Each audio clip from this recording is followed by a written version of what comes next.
Assalamualaikum warahmatullahi wabarakatuh. Halo teman-teman semuanya, selamat datang di channel YouTube-nya Anissa Isakina. Hari ini aku mau bikin tutorial masak dendeng lambok ya guys. Ini aku udah keluarin dagingnya dari freezer, kemudian aku rebus air sampai mendidih dengan daun salam ya. Setelah airnya mendidih, baru dagingnya aku masukin. Ini aku rebus dulu ya, gunanya biar daging kita itu lebih cepat empuknya.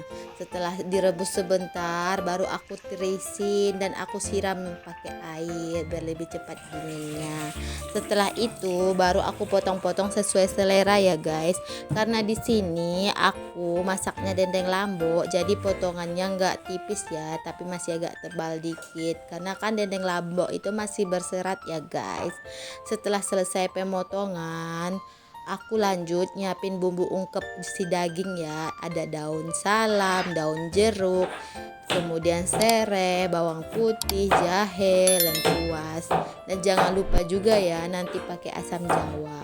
Jangan pakai asam bulat ya guys, asam jeruk nipis, karena kalau pakai itu nanti daging kita jadi pahit ya. Jadi jangan pakai itu ya, tapi pakainya asam jawa. Ini aku bikin bumbunya pakai blender aja ya, biar menghemat waktu dan menghemat tenaga juga ya guys. Tapi kalau teman-teman mau menggunakan ulekan silahkan. Ini aku udah ungkap dagingnya ya. Ini proses pengungkapannya pakai air kelapa. Jangan lupa ya guys, pakai air kelapa, jadi daging kita itu lebih empuk, lebih cepat empuknya.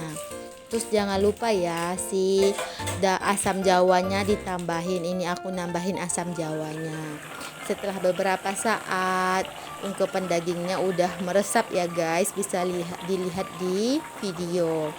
Kelihatan kan ya, warnanya sudah berubah jadi coklatnya itu beda ya guys. Ini pertanda kalau daging kita itu sudah empuk ya guys.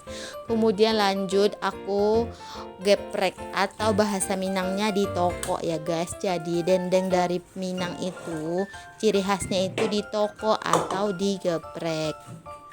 Kalau daging kita yang tadi diproses itu pengungkapannya berhasil, pasti geprek itu nggak perlu tenaga ya guys, sebentar doang tek tek tek, jadi nggak ada tenaga atau nggak ada perlawanan dari si daging. Kenapa? Karena kan kalau daging ya yang kita gunakan untuk dendeng ini ya daging tok ya guys, nggak pakai lemak. Bisa dilihat tadi di awal kan aku menggunakan 3 kantong daging, yaitu 3 kilo, karena alhamdulillah aku dapat pesanan 3 kilo dendeng lambok. Tapi itu enggak semuanya yang digunakan ya guys. Tadi ada beberapa yang aku buang, yang aku pilah-pilah. Karena kan yang digunakan untuk dendeng lambok ini yang beneran-beneran daging tok ya guys. Jadi pas di toko itu gampang dan gak ada perlawanan sama sekali. Bisa dilihat ya tadi pas di toko atau di geprek itu serat-seratnya masih kelihatan. Jadi pas ditarik itu serat-seratnya bisa lepas. Nah, itulah ciri dari dendeng lambok ya guys. Beda dengan dendeng yang crispy yang kayak kerupuk. Kalau yang itu kan itu tipis banget, jadi dan digorengnya itu lama jadi kayak kerupuk. Ini bisa dilihat ya, kelihatan serat-seratnya. Kalau ditarik kelihatan, dan kelihatan banget kalau dagingnya empuk sekali.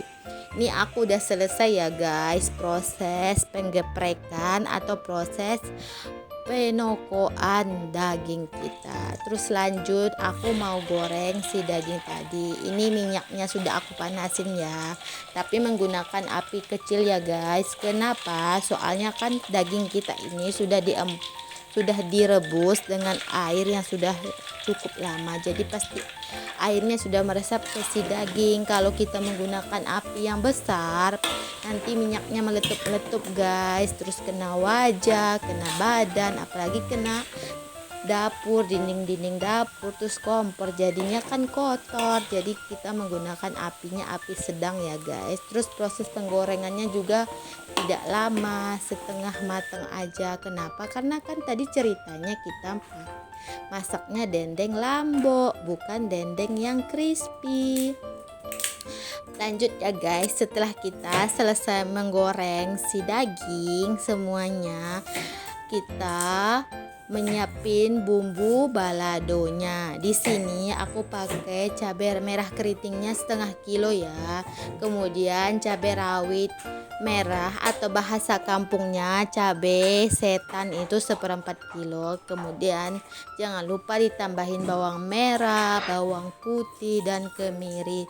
Terus nanti pas penggorengan cabenya juga jangan lupa ditambahin daun jeruk ya guys, biar lebih enak dan segar gitu ya. Terus di sini aku nggak pakai tomat ya guys, soalnya request dari pelanggan aku tuh dia requestnya pedas, jadi aku nggak pakai tomat.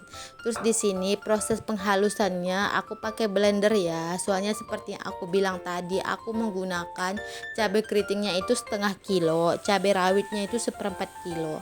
Jadi kalau aku aku ulek itu sampai kapan jadinya capek dong, jadi aku pakai blender aja ya guys, biar lebih cepat, menghemat tenaga juga.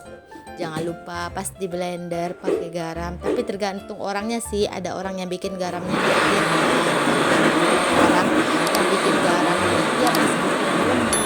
Jadi masing-masing orang beda-beda ya guys, silakan dipilih mana yang terbaik aja menurut kita masing-masing. Lanjut ya guys, setelah tadi bumbunya selesai aku blender semua, terus aku goreng dengan minyaknya sudah aku panasin. Ini aku pakai minyak sisaan dari penggorengan si daging tadi, karena bumbu-bumbunya itu udah banyak itu meresap di minyaknya guys, jadi nanti cabai kita itu semakin enak. Ini setelah cabenya setengah matang aku tambahin dagingnya ya. Kenapa?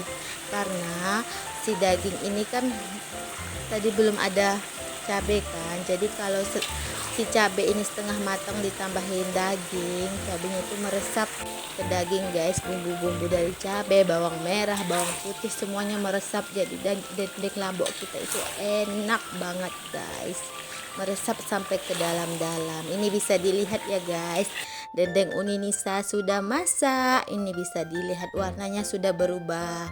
Wow, cantik kan guys, enak sekali kelihatannya. Ini aku proses pemakingan ya, alhamdulillah. Terima kasih ya guys sudah menonton channel YouTube-nya Anissa Isakina. Jangan lupa like, comment, subscribe, dan share juga ya guys. Waalaikumsalam warahmatullahi wabarakatuh.